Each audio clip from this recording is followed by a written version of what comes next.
नमस्कार दोस्तों, मेरा नाम है गगन और स्वागत है आपका आज के इस वीडियो में जहाँ पे मेरे पास में है रेनो डस्टर। रेनो डस्टर जो है उसका वीडियो टाइम पे नहीं आया, मैं माफ़ी मांगता हूँ उसके लिए। भाई साहब स्पैम कर दिया हर कमेंट सेक्शन। पोर्शा की वीडियो डाल रहा हूँ तो उसमें रेनो की बात हो रही है, कोई और वीडियो डाल रहा हूँ उसमें रेनो की बात हो रही है। आ गया रेनो डस्टर का वीडियो, ये रहा। मैं शूट इसलिए नहीं कर पाया, उस दिन बारिश हो रही थी। इस वीडियो में बहुत सारे एविडेंसेस आपको मिलेंगे कि उस दिन बारिश हो रही थी। You will see B roll, you will see tracking shots वगैरह जहाँ पे बारिश हो रही होगी। लेकिन अच्छी बात यह है कि उस दिन ऑलमोस्ट 200 किलोमीटर प्लस चलाया था मैंने, आज भी मैं चला रहा हूँ इसको। उस दिन भी मैनुअल और डीसीटी दोनों चलाए थे, आज डीसीटी है मेरे पास में। बट अब एक पूरा आइडिया मिल चुका है गाड़ी के बारे में। स्वॉट एनालिसिस करने का वक्त आ चुका है कि क्या चीज़ें गाड़ी की स्ट्रेंथ में है, कौन सी वीकनेस में है, किसके लिए अपॉर्चुनिटी है, किसके लिए थ्रेट है, यानी कि किसको नहीं लेनी चाहिए। हर एक चीज़ की एक एक करके बात करते हैं और ड्राइव करके भी मैं आपको बताऊँगा कि मैनुअल और डीसीटी जो है वो कैसे फील हो रहे हैं। अनफॉर्चुनेटली 1 लीटर इंजन नहीं चलाने को मिला है अभी तक। चलो चलेंगे, बट पहले इंपॉर्टेंट चीज़ सुनो। मैं आपको हर बार पीडीआई सर्विसेज के लिए बोलता हूँ, Cars24 की पीडीआई सर्विस यूज़ करो, चाहे नई कार हो चाहे यूज्ड हो। 300 से ज़्यादा चेक पॉइंट वाली ट्रेन प्रोफेशनल द्वारा दी हुई पीडीआई रिपोर्ट में आपको हर चीज़ देखने को मिलेगी। यूज्ड कार में तो आपको पेंडिंग चलान, पेड चलान, सारी सर्विस रिकॉर्ड और ब्लैक लिस्टिंग अगर कुछ हुआ है तो उनकी डिटेल्स भी देखने को मिलेगी। सेम डे पे पीडीआई सर्विसेज बुक कर सकते हैं। It is must to have a independent PDI अगर आप गाड़ी खरीद रहे हो तो। इससे पहले कि स्ट्रेंथ पे जाए, एक चीज़ मैं बता दूं आपको, मैंने detail walk around video Renault Duster का किया हुआ है, नई वाली का। वो आई बटन में लिंक है, अगर आपने नहीं देखा हो तो आप देख सकते हैं। लेकिन इस वीडियो में जो स्वॉट एनालिसिस जब हो रहा होगा, स्ट्रेंथ और वीकनेसेस की जब मैं बात करूंगा तो थोड़ा ज़्यादा डिटेल में बात करूंगा, बिकॉज कुछ ऑब्जर्वेशंस हैं ऐसे जो कि मैं तब नहीं दे पाया था, तो वो यहाँ पे मिक्स एंड मैच करके मैं आपको देता रहूँगा। चलो, पहली स्ट्रेंथ है ये 1.3 लीटर का ये टर्बो इंजन, जिसके आगे यहाँ पे 160 लिखा हुआ है। This is a brilliant engine. जो पावर फिगर्स ये बनाता है, जिस तरीके से बिहेव करता है, जो एक स्टॉक सर्टन आरपीएम है 2500 से लेके 5500 प्लस, उसके बीच में जो टॉर्क रश है बहुत ही कमाल फील होता है। ये थोड़ा सा टर्बो लैग भी है कुछ जगह, अभी राइड करते हो तो उसके बारे में भी एक्सप्लेनेशन दूंगा। But this is a gem of engine. ये पहले जो इंजन आता था एग्जैक्टली सेम इंजन नहीं है, कई चीज़ें उसमें चेंज की है रेनो ने। हालांकि ये है वही ब्लॉक जो मर्सिडीज़ के साथ में मिलके अलायंस ने बनाया था। अलायंस जब मैं बोलता हूँ, that doesn't mean any simple alliance, that means Renault, Mitsubishi और निसान का जो अलायंस है उसने जो बनाया था। And this is one brilliant engine, चाहे आप डीसीटी के साथ में लो, चाहे आप मैनुअल के साथ में लो। और जो नेक्स्ट पॉजिटिव है वो इस गाड़ी की हैंडलिंग और राइड है। Little bit of ride has been compromise for handling. थोड़ी और बेटर हैंडलिंग यहाँ पे हुई है। टायर्स वगैरह जो है हल्के से और बेटर हो जाते तो भाई साहब राइड और हैंडलिंग में और 4 चांद ही लग जाते। बट स्टिल डस्टर के नाम पे लिव अप करती है। जिस तरीके का इंजन है, जिस तरीके की चैसी है, जो ओवरऑल फील है ड्राइव वगैरह में जो आता है, इट इज़ जस्ट ब्रिलियंट। हल्की सी स्क्रीचिंग जो आपने सुनी अभी अभी, वो थोड़ी कम होती है अगर थोड़े से बेटर टायर जो है वो यहाँ पे लगे होते हैं। फिलहाल कोई जेके रेंजर लगे हुए हैं, वो भी अपने स्टैंडर्ड से काफ़ी बेटर है, मतलब जेके के स्टैंडर्ड से काफ़ी बेटर मुझे लगने लगे। But the car overall ride, dynamic, गड्ढों में जाने की क्षमता, हर एक चीज़ कमाल लैंड होती है इस गाड़ी के बारे में। It is the hero character of duster, जो ओवरऑल राइड वगैरह। और रेनो भी उसकी के बारे में बार बार बात कर रहा था। They wanted to explore thing, they wanted to head out. उनका ये बेसिकली पूरा मार्केटिंग इसी चीज़ के अराउंड है कि जो एक्सप्लोरर्स हैं उनके लिए गाड़ी, और एक्सप्लोरर जो है उनको हर तरीके की राइड चाहिए होती है। मतलब शहर में एस्टैब्लिश्ड और सटल चाहिए होती है, हाईवेज़ वगैरह पे भी स्टेबल चाहिए होती है, और उसके बाद में आप जब खराब पैचेस पे जाओ तो वहाँ पे भी गाड़ी रगड़ फील होनी चाहिए। तो the entire suspension setup, the entire ride, everything is tune towards good, faster, comfortable and confident ride. उसके बाद में नेक्स्ट चीज़ जो कि पॉजिटिव में काउंट होगी वो है rightly loaded feature. Car has almost everything that I want. मतलब एज ए ड्राइवर जब मैं यहाँ पे बैठता हूँ तो मुझे कोई भी चीज़ इनकम्प्लीट नहीं लगती है। हाँ, कुछ चीज़ें हैं जो कि कंपटीशन ऑफर करता है in terms of bells and whistles, जो यहाँ पे नहीं अवेलेबल है। कोई ट्रिपल स्क्रीन नहीं है, कोई एचयूडी नहीं है, और 2-4 और चीज़ें हैं जो कि चाबी से इधर उधर करने वाली कई चीज़ें हैं। इनफैक्ट इसकी तो चाबी भी जो है पुराने ज़माने की है।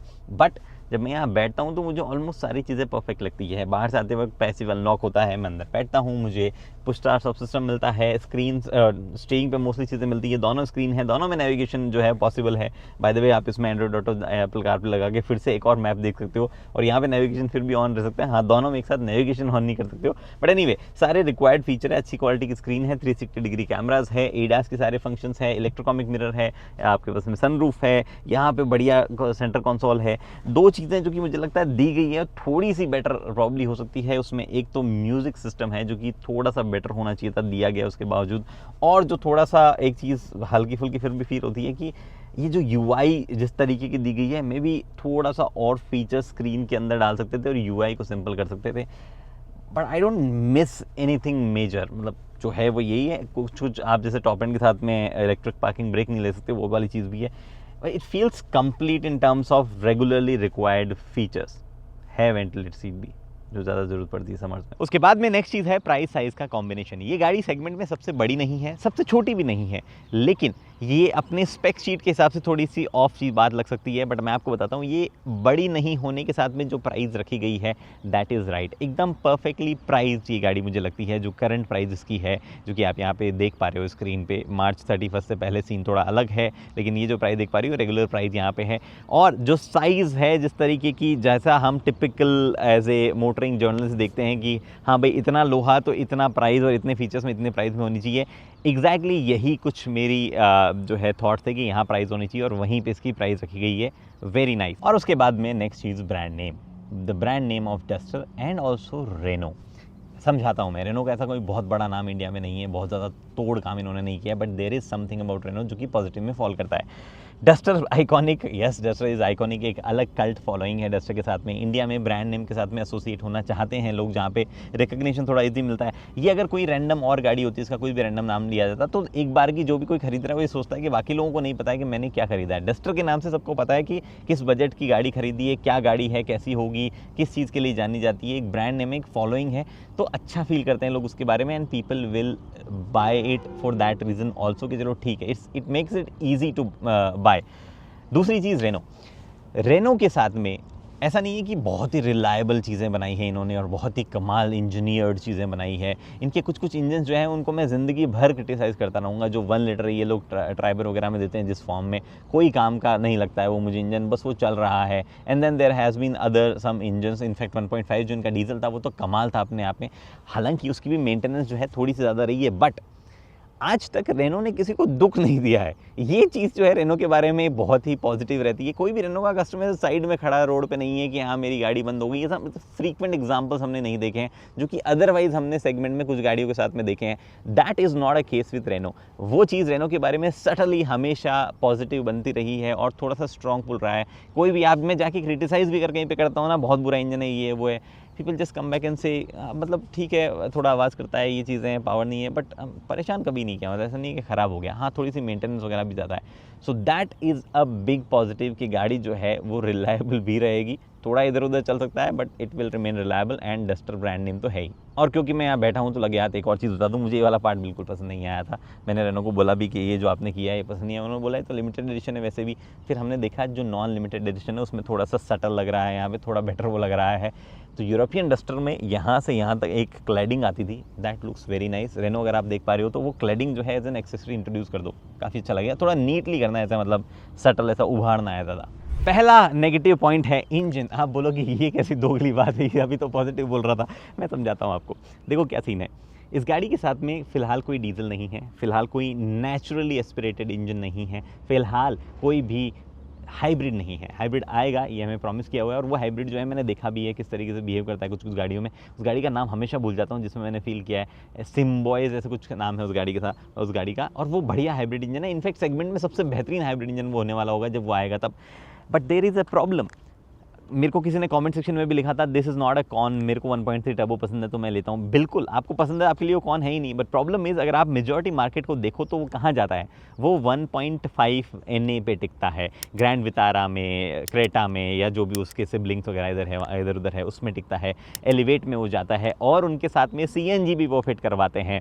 NA के साथ में हम लोगों के साथ में टिपिकल इंडिया में एक सॉफ्ट कॉर्नर है कि वो रिलायबल होते हैं और ज़्यादा पैसे नहीं लगते हैं। वो चीज़ यहाँ पे रेनो डस्टर मिस करती है। जो इसका स्टार्टिंग टर्बो इंजन है वो हमने अभी चलाया नहीं है। I don't expect to be super cool, ऐसा बहुत ही मज़ेदार जो है वो डेफिनेटली नहीं निकलने वाला है। और उस सिचुएशन में ये लैक करती है एंट्री लेवल पे एक इंजन ऑप्शन जो कि मेजॉरिटी इंडिया खरीदता है। That can be a big problem. Sales number जब नहीं दिखते हैं तो लोग जो है सोचते हैं अरे यार ज़्यादा नहीं बिक रही, मैं भी लूँ या नहीं लूँ। वो जो एक टिपिकल मेंटालिटी जहाँ पे चलती है, जो मिसिंग इंजन ऑप्शन की वजह से आएगी। And remember, diesel is still a big market. इस सेगमेंट में कई ब्रांड्स डीजल पे टिके हुए हैं, वो भी यहाँ पे मिस होता है। मे बी रेनो को आते ही हाइब्रिड ले आना चाहिए था, वहीं पे वो मामला सेट हो जाता। और मे बी क्या वो इतना रिस्क ले ही रहे थे तो एक एनए इंजन और कहीं पे बचा हुआ कहीं हो तो उसको एक बार की BS6 के लिए ट्यून करके ले आते कुछ टाइम के लिए। आई डोंट नो क्या चीज़ थी, बट ये चीज़ जो है हल्की फुल्की हर्ट तो करेगी सेल्स के मामले में। अगर आप लेने ही वाले 1.3 थे तो आपके लिए कौन है ही नहीं। साइज नेक्स्ट कौन में मैं रखूँगा। Yes, this is a big car in terms of length, लेकिन सेल्टॉस और सिएरा के साथ में हम मार्केट ट्रेंड देख रहे हैं कि गाड़ियाँ थोड़ी सी बड़ी होती जा रही है। अगर आप उस ट्रेंड में जाते हो, अगर कोई देखेगा कि अरे यार मेरे को 18 लाख में एक बड़ी गाड़ी भी मिल रही है, मैं स्कॉर्पियो भी प्रॉब्ली ले सकता हूँ, मैं कुछ और भी ले सकता हूँ, डस्टर की ओवरऑल रोड प्रेजेंस जो है उतनी सिग्निफिकेंट नहीं है, that can be a problem. But मेरे ख्याल से पर्सनली अगर सजेशन मैं देना चाहूँ आपको, तो it should not really matter all that much. अगर आपकी फैमिली अंदर बैठ पा रही है तो रिमेंबर, इसमें बूट स्पेस जो है वो भी बढ़िया है, फैमिली भी बैठ पा रही है, तो रोड पे कितना बड़ा दिख के आपको क्या करना है, मतलब इतना ज़्यादा बड़ा दिख के। उसके बाद में बैजेस तो लगे हुए हैं गाड़ी पे, बट एक ऑल व्हील ड्राइव का बैज नहीं है। Not that people buy all wheel drive, grand Vitara offer कर रही है आपको, आप खरीदते तो नहीं हो, और भी कई गाड़ियाँ ऑफर कर रही है, खरीदते तो नहीं हो। लेकिन डस्टर की जो गो एनीवेयर कैपेबिलिटीज़, जो इमेज है ओवरऑल रगिडनेस वगैरह के साथ में, उसके लिए एक सपोर्ट जो है वो 4x4 ऑल व्हील ड्राइव के साथ में आता था। There is a bragging right जो कि ओनर्स को मिलता था कि हमारी गाड़ी जो है पावरफुल है। इनफैक्ट इसमें तो ऑल व्हील ड्राइव भी आता है, हमारी ज़रूरत नहीं थी इसलिए हमने नहीं लिया। वहाँ वाले उस वाले पॉइंट पे जो है आपके पास में वो बैज जो है अब ऑफर नहीं किया जाता है। There is no all wheel drive 4x4 और whatever you would like to call it, actual term तो ऑल व्हील ड्राइव ही होना चाहिए, वो अब ऑफर नहीं किया जाता है। उसके बाद में अगली चीज़ है स्पेस और रियर सीट एक्सपीरियंस। मैंने अपने इंस्टाग्राम रील पे ये बोला था कि ये गाड़ी उतनी बड़ी नहीं है, feel small, it is small. तो लोगों ने बोला ये सिएरा से लंबी है इन टर्म्स ऑफ लेंथ, और मैं वहाँ पे लोगों को ये समझाता जा रहा था कि क्यों आप जो ब्रोशर पढ़ते हो वो हर बार ट्रू पिक्चर रिफ्लेक्ट नहीं करता है, and that is also a case with Renault Duster. देखो यहाँ पे अगर आप पीछे के कैबिन एक्सपीरियंस की बात करोगे, it's not the widest, it's not very big, ऐसा कुछ खास बड़ा स्पेशल चीज़ यहाँ पे नहीं है। ठीक है, कुछ स्पेशल चीज़ें इसलिए भी नहीं है बिकॉज यहाँ पे आपके पास में जो है नहीं अवेलेबल है कर्टन वगैरह, कुछ चीज़ें आजकल मैन्युफैक्चर पीछे भी देने लगे हैं, बेल्स एंड विसल लोडेड, ऐसा मतलब यहाँ पे भी आपके पास वेंटिलेट सीट्स वगैरह आ जाएगी, मसाज वसाज आ गई है भाई साहब कुछ गाड़ियों में तो। बट प्रॉब्लम ये है कि ओवरऑल जो स्पेस यहाँ पे ऑफर किया गया, it is good only for 4 people. गाड़ी बाहर से जिस तरीके से दिखती है, जो ओवरऑल सिलुएट और स्टैंस है, that is not as big as Seltos और may be let's say Sierra for example, वो ज़्यादा बड़ी है। सिएरा तो इनफैक्ट उसका रियर कैबिन एक्सपीरियंस काफ़ी बेटर है, काफ़ी बड़ा सा वैसा फील होता है। तो अगर आप पीछे बैठने वाले लोगों में से हो या आपको फैमिली जो पीछे बैठ रही है उसको ज़्यादा कंफर्ट देना है, तो आपके लिए डस्टर नहीं है। वहाँ पर जो है ये एक बड़ी प्रॉब्लम डस्टर के साथ में आती है। The rear experience is just good for 2 people, may be बीच में कोई बैठना चाहे तो थोड़ा टाइम के लिए बैठ सकता है, बट ऐसा बहुत ज़्यादा बैठ के बहुत ज़्यादा रिच आप यहाँ पे फील नहीं कर सकते हो। एंड अगर वो मैटर करता है तो हाँ, ये कौन है। और उसके बाद में एक और चीज़ है, वो है कंपटीशन। इस सेगमेंट में इतना भयंकर कंपटीशन है कि जो मैंने पहले कुछ आपको अभी कॉन्स बताए हैं, उसके साथ में जब आप डस्टर को प्लेस करते हो उस सेगमेंट में, तो एक बारगी डस्टर की तरफ बढ़ने का कम रीज़न मिलता है। Duster is brilliant in terms of ride, engine बहुत ही ज़बरदस्त है, बट कितने लोग ये चीज़ बाय करते वक्त एक्सपीरियंस कर पाते हैं? ये वो एक्सपीरियंस नहीं करते हैं, रादर दैन वो एक्सपीरियंस करते हैं कि क्या क्या मिल रहा है, कैसी दिख रही है, कहाँ खड़ी है, कितने ऑप्शंस है, प्राइस कहाँ से कहाँ जाती है। पता है इस सेगमेंट में कुछ ऐसी गाड़ियाँ हैं जो मैं अगर आपको बोल दूं कि इस सेगमेंट की सारी गाड़ियों के नाम सोचो तो आपको याद ही नहीं आएगी, लेकिन वो भी एग्जिस्ट करती है। इस सेगमेंट में कुछ ऐसी गाड़ियाँ हैं जो 10 लाख से शुरू होती है लेकिन 20 लाख से भी ऊपर निकल जाती है, यानी कि double the price of base variant the top end variant cost. ये सेगमेंट इतना ज़्यादा घुसा हुआ है कि इसमें आपको एक बहुत ही थका हुआ सा इंजन भी मिल जाता है, भयंकर पावरफुल भी मिल जाता है, बीच में कहीं ऑल व्हील ड्राइव्स भी मिल जाते हैं। Then this segment is also overlapped with multiple other segment जो कि 4x4 भी ऑफर कर दे रहे हैं, हाइब्रिड भी ऑफर कर दे रहे हैं। सब कुछ आ जाता है इस 10 से 18 लाख के प्राइस ब्रैकेट में, जहाँ पे डस्टर एग्जिस्ट करती है। तो ये सेगमेंट जो है, इसका जो कॉम्पिटिटिव नेचर है वो भी इस गाड़ी की लेट अराइवल पे प्रॉब्लम करेगा, बिकॉज इंडिया में हम लोग वो गाड़ियाँ भी ज़्यादा पसंद करते हैं जो रोड पे ऑलरेडी चल रही है। डस्टर रोड पे अब बहुत ज़्यादा नहीं दिखती है पुरानी वाली, और बीच में एक काफ़ी सब्सटैंशियल गैप रह गया है। और अब मार्केट में एक जो टिपिकल नोशन होता है कि अच्छा ये गाड़ी आजकल काफ़ी बिक रही है, हम भी जब नेक्स्ट लेंगे तो कंसिडर कर लेंगे, वो वाला नोशन सेट होने में टाइम लगेगा। अगर हो भी जाएगा तो मतलब गाड़ियाँ बिक भी जाएगी बहुत ज़्यादा, तो that can be a negative. But उसके लिए हर्ड मेंटालिटी सुधार भी सकती है। मतलब अगर आप लीक से हट के गाड़ियाँ लेनी चालू कर दो तो this might not be a negative, but ऐसे तो नहीं होगा एक दिन में। तो and now let's jump to the segment जो कि निष्कर्ष निकालना थोड़ा इजी करता है, अपॉर्चुनिटी, यानी कि किसके लिए ये गाड़ी है उस सेगमेंट की। सिंपल शब्दों में बताऊंगा आपको तो ये गाड़ी उन सबको लेनी चाहिए जिनको वैल्यू फॉर मनी गाड़ियाँ पसंद है। ये गाड़ी उन सबको लेनी चाहिए जिनको ड्राइव करते वक्त अच्छी फील की ज़रूरत है। उन सबको लेनी चाहिए जिनके यहाँ पे सड़कें ख़राब हो सकती है, या जो एडवेंचर के शौकीन है, जिनका मन किया कि एक दिन नहीं, हम एक साल में एक दिन नहीं, हम 5 दिन जो है ट्रिप करेंगे, हम लद्दाख भी उठ के जाएंगे, जैसा भी करेंगे और एक्चुअली चले जाते हैं। उन सबको ये गाड़ी जो है लेनी चाहिए। अगर आप ट्रैवल काफ़ी करते हो गाड़ी में, उन सबको लेनी चाहिए जिनकी फैमिली में 4 ही लोग हैं, जिनको बूट स्पेस की रिक्वायरमेंट है और जिनको शोशेबाजी या बहुत ज़्यादा ऐसा कुछ अतरंगी चीज़ें जो है वो नहीं चाहिए। उनको बस एक ब्रांड नेम चाहिए जो कि रिकग्नाइज हो, ठीक ठाक लगे मार्केट में, और ऐसा ऑड चीज़ वो घर पे ना ले आए। बट किसको ये नहीं लेनी चाहिए, किसके लिए थ्रेट है, who should not consider buying this vehicle? उन सब लोगों को जिनको फिनिकीनेस है कि एकदम क्लीन जो है वो इंटीरियर होना चाहिए, एकदम टॉप लेवल, एकदम ऐसा बिल्कुल भी जो है कोई भी कॉम्प्रोमाइज़ नहीं होना चाहिए। हर एक फीचर दिया गया है तो वो ज़बरदस्त ही क्वालिटी का हो, काम तो करे ही करे और ज़बरदस्त क्वालिटी का भी हो। और मेरी गाड़ी में ऐसे भी फीचर हो जो कि बाकी सेगमेंट की मोस्टली गाड़ियों में हो ही ना, और मैं ब्रैग कर पाऊँ कि देखो भाई साहब मेरी गाड़ी में ये फीचर है। यहाँ पे काफ़ी सारी ऐसी चीज़ें मिसिंग है। आपको नहीं मिलेगा टॉप नॉच क्वालिटी का 360 डिग्री कैमरा, भले ही वो दिया गया है। आपको नहीं मिलेगा टॉप नॉच क्वालिटी का म्यूजिक सिस्टम, भले ही वो दिया गया है। आपको नहीं मिलेगा गाड़ी में हर एक पार्ट में बेस्ट स्टाइलिंग या कुछ कुछ और फील गुड फीचर जैसे कि रियर ब्लाइंड्स वगैरह, ऐसी चीज़ें नहीं मिलेगी। भले ही गाड़ी आपकी वैसी ही है जैसी हो सकती थी, उसमें चीज़ें हो सकती थी, but this is still a good car. चलो शुरुआत करते हैं ड्राइव करने से। सबसे पहले हमें जो है गड्ढा पार करना है, और डस्टर के साथ में ऐसे कितने ही गड्ढे जो है वो पार किए हुए हैं हमने लाइफ में। ट्रैक्शन कंट्रोल जो है वो गाड़ी का ट्रैक्शन काट रहा है ताकि गाड़ी जो है फ्रंट व्हील ड्राइव है तो निकल जाए इजीली। एनीवे, एक एक करके बात करते हैं, तरीके से बात करेंगे। रोज़ आप ऐसे नहीं चलाओगे मुझे पता है, तो उसी हिसाब से बात करेंगे जैसे आप रोज़ चलाओगे। सिटी में भी ले जाऊंगा मैं इसको, और मैनुअल की भी मैं बात करूंगा, और हाईवे वगैरह पे तो हम है ही। सबसे पहले जो है लॉन्च ही कर देते हैं। इतनी सी जगह बची है बट फिर भी लॉन्च करके मैं क्या साबित करना चाहता हूँ वो भी मैं आपको बताता हूँ। कंफर्ट मोड में मैं हूँ, फुल मैंने प्रेस किया हुआ, चाहे ट्रैक्शन कंट्रोल मैं काटूँ चाहे ना काटूँ। एक ईज़ के साथ में आजकल सारे DCTs लिफ्ट होते हैं। वो एग्रेशन DCTs में जो है वो ये 1.5 1.3 ऐसे इंजन्स वाले DCTs में नहीं आता है। ये सारे DCTs जो है ये अब दब गए हैं एक तरीके से, इनमें वो बात नहीं रही है, मैं भी आप ऐसा कह सकते हो। और उसका एक अच्छा खासा रीज़न भी है। इन कार्स को रिलायबल बनाने के लिए, इन DCTs को रिलायबल बनाने के लिए अब बेसिकली कर ये दिया गया है कि आपको जो है थोड़ा सा और ज़्यादा मेलो डाउन और ईज़ ऑफ परफॉर्मेंस वाले DCTs ऑफर किए जाते हैं। अच्छी बात यह है कि रेनो ने यहाँ पे वेट क्लच DCT का इस्तेमाल किया है, और वो खुद लिख के बताते भी कि भैया हमने वेट क्लच इस्तेमाल किया है। 1.3 लीटर का इंजन 160 PS की पावर और 280 न्यूटन मीटर का टॉर्क निकालता है। 2 ट्रांसमिशन ऑप्शन है आपके पास में, 6 स्पीड मैनुअल और ये wait clutch DCT।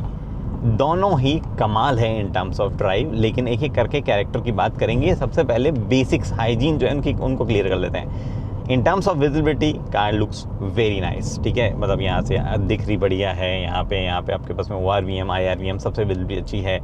Rear ADAS के बहुत ज़्यादा फीचर्स नहीं डाले हैं, बट फिर भी जो ब्लाइंड स्पॉट मॉनिटर वगैरह है वो सब चीज़ें डाली हुई है, तो वहाँ पे भी कोई इशू किसी तरीके का नहीं है। मोस्टली लोग ये गलत टर्न लेते हैं थिंकिंग कि उधर से दिल्ली जाते हैं, और उधर से दिल्ली नहीं जाते, दिल्ली जो इधर से जाया जाता है। एनीवे, मार्क्ड है वैसे, बट इतना ज़्यादा क्लियरली भी मार्क नहीं है। कई लोग ये वाला गलत टर्न भी लेते रहते हैं। एनीवे, सो बात ही चल रही थी कि कैसा है ओवरऑल विजिबिलिटी। हर एक चीज़ में मेरे को सॉर्टेड लगता है। बोनट के स्कूप्स वगैरह जो है वो भी दिखते हैं, और साथ ही में आपको ओवरऑल जो फील आती है 360 डिग्री कैमरा वगैरह की वजह से ट्रैफिक वगैरह चलाने में भी, उसमें भी कोई कमी नहीं है। मे बी ORVM हल्के से मोर कर्व्ड और हल्के से चौड़े अगर वो होते तो कमाल वाली रेटिंग दे देता। मैं 10 में से 10 दे देता, अभी मैं 9.5 दे दूंगा या 9 दे दूंगा, मैं भी वैसे वाली सिचुएशन है। नाउ कम्स द फैक्ट कि विजिबिलिटी अगर सॉर्टेड है तो एर्गोनॉमिक कैसे है। रेनो ने एक छोटा सा दिमाग लगाया और उससे काफ़ी बढ़िया चीज़ सॉर्ट हुई।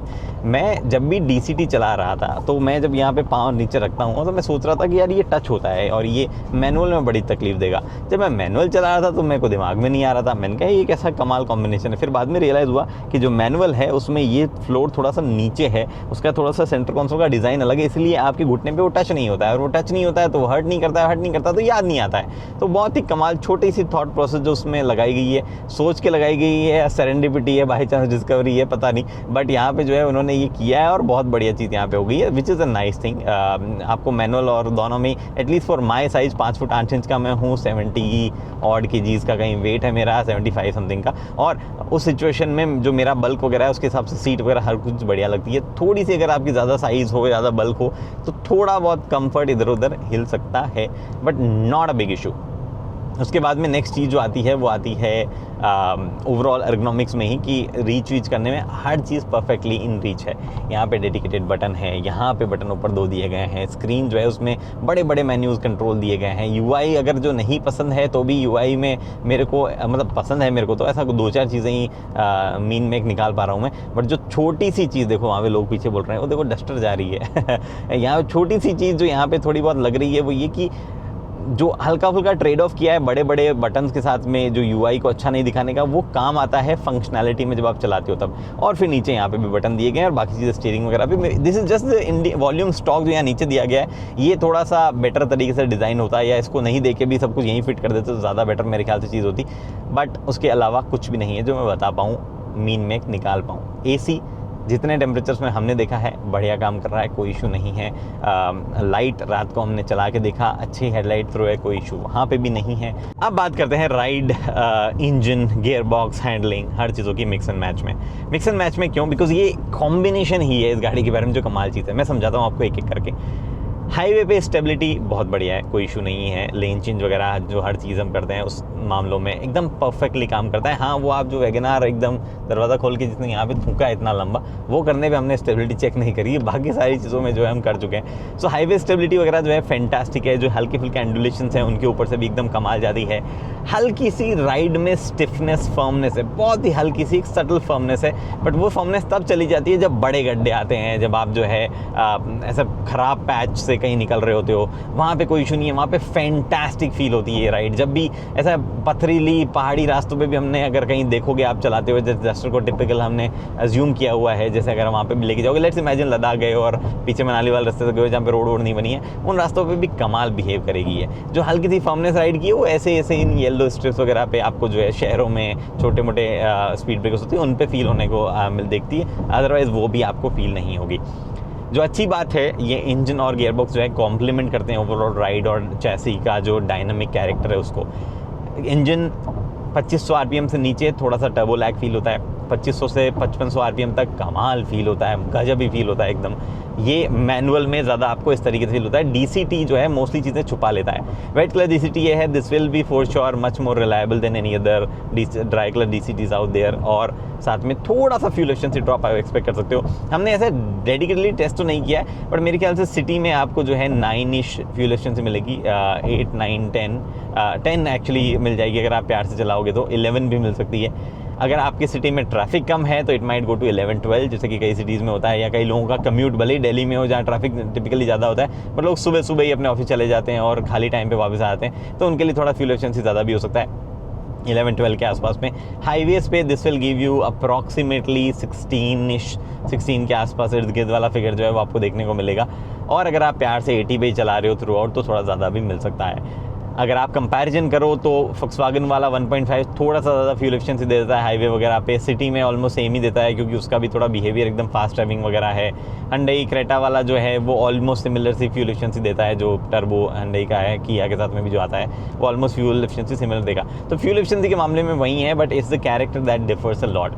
वो वाली गाड़ियों में टर्बो लैग इनिशियल कम है, बट जो बाद में परफॉर्मेंस आती है उसमें उतना मज़ा नहीं आता है। इसमें थ्रू आउट परफॉर्मेंस में मज़ा आता रहता है अगर आप वो टर्बो लैग को कवर कर लो तो। अगर आप, मैं रिकमेंड करूँगा मोस्टली सिटीज़ में चला रहे हो, do not by the manual, by the DCT, और आपका जो है काम सही रहेगा। अगर आप ज़्यादा हाईवेज़ वगैरह पे चला रहे हो या पहाड़ों वगैरह ऐसे एरियाज़ में, मैनुअल चलाओ, मज़ा आ जाएगा। थोड़ा सा फर्मनेस है क्लच में और थोड़ा सा गियर चेंजेस कम्बलसम हो सकते हैं बिकॉज टर्बो लैग वगैरह की वजह से बार बार करने पड़ते हैं, स्टॉल वगैरह भी हो जाती है कई बार पिक करते टाइम पे, बट हर एक चीज़ को आप अडेप्ट कर लोगे 3, 4, 5, 10 दिनों में ही, और उसके बाद में आप जो है सिर्फ इंजॉय करोगे उस गाड़ी को। स्टीयरिंग सेटअप भी कुछ वैसा ही है। जब आप हाई स्पीड्स पे होते हो तो ठीक ठाक फॉर्मनेस है उसमें, स्लो स्पीड पे काफ़ी लाइट है वो, चाहे आप कंफर्ट मोड में हो चाहे इकोनॉमी मोड पे, ऑलमोस्ट सिमिलर बिहेवियर उसका लगता है, मतलब थोड़ा बहुत चेंजेस ज़रूर फील होते हैं, बट बढ़िया तरीके से सेटअप हुआ हुआ स्टीयरिंग है। पहले जो पुरानी डस्टर में स्टीयरिंग किकबैक वगैरह मारता था वो सब चीज़ें चली गई है, वैसा कोई भी सीन नहीं है।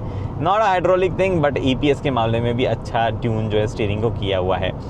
कैलिब्रेशन कैसा है, 109 पे मैं चल रहा हूँ। अच्छा, इसने बताया नहीं, कैमरा का कैलिब्रेशन गड़बड़ हो रखा है हमारा।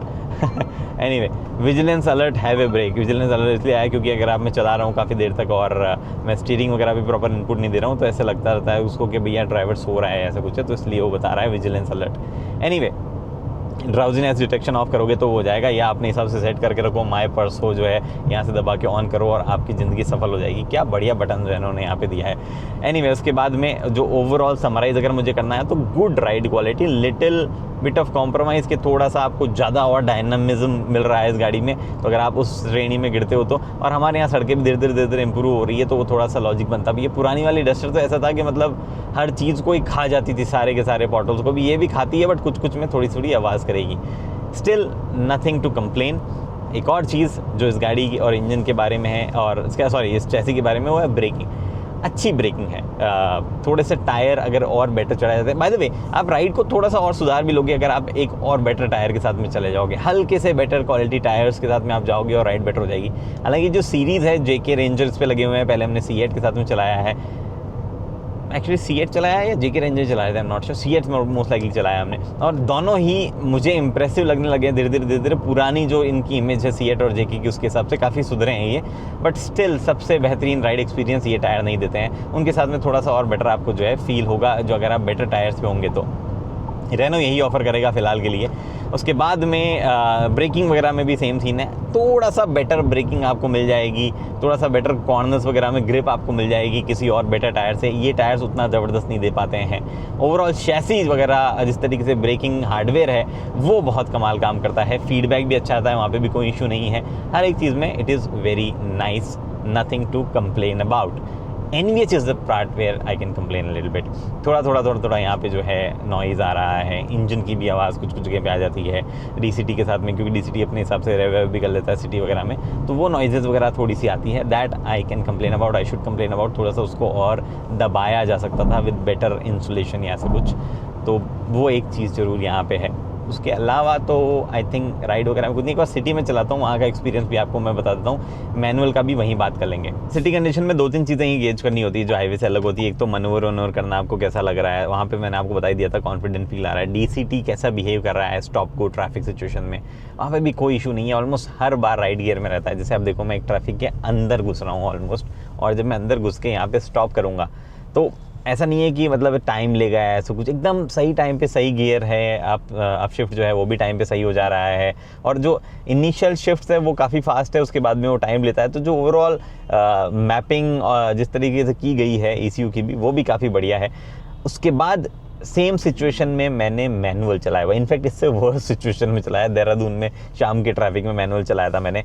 मैनुअल के साथ में भी ना मेरे को प्रॉब्लम क्लच और गियर शिफ्ट की नहीं हो रही थी, जो टर्बो लैग है। तो जब आप स्विफ्टली बाहर निकलना चाहते हो ट्रैफिक से, जैसे आपको गैप मिला और आप बढ़ना चाहते हो आगे, तो there is this dullness engine के अंदर वो टर्बो लैग की वजह से, जो कि ऐसा फील करवाती है कि इंजन खुला हुआ नहीं है और थोड़ा सा ना दब सा रहा है, वैसी फीलिंग है। वो इट्स नॉट कि दब रहा है या ऐसा कुछ, अगर वजन कम होता तो और बेटर फील होता। वो कैरेक्टर है इंजन का, जिस तरीके से वो बिहेव करता है, वो वाला पार्ट जो है थोड़ा सा फ्रस्ट्रेटिंग, या फ्रस्ट्रेटिंग वर्ड तो ज़्यादा भारी हो गया, बट मे बी थोड़ा सा ऑफ मूड करने वाला हो सकता है कि मेरी गाड़ी उतनी पेपी नहीं है, वो पेपीनेस कम फील करवाने वाला एट टाइम्स। मतलब जो NA इंजन्स है वो ज़्यादा पेपी फील होने लग जाते हैं अपने मिड रेंज में, जितना वो लो रेंज में डल फील होता है।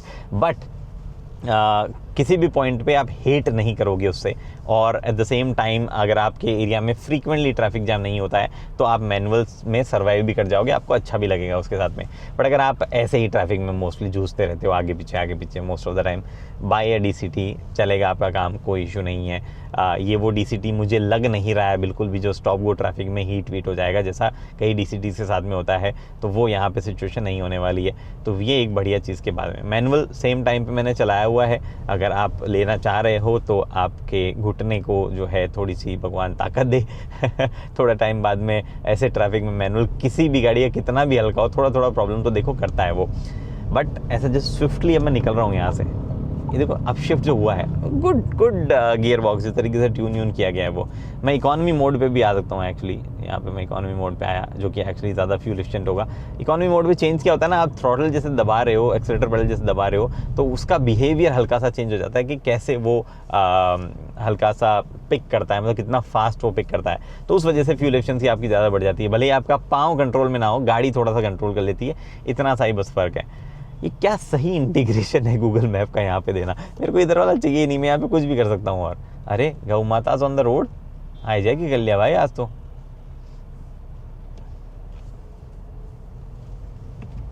गौ माता ने डायरेक्शन चेंज करी, बट हम निकल जाएंगे फिर। हाँ, एक चीज़ और है इसकी गाड़ी के बारे में, कभी कभार जब आप पिक कर रहे हो तो उस टाइम पे अगर मान लो ऑटो होल्ड या जो अपहिल असिस्ट जो है, down hill assist, uphill assist जो भी बोल लो, हिल क्लाइंब असिस्ट वगैरह, वो जब एंगेज होता है तो हल्का सा हेजिटेशन सी है आगे बढ़ने में, एक हल्की सी, बाकी ऐसा कोई इशू नहीं है।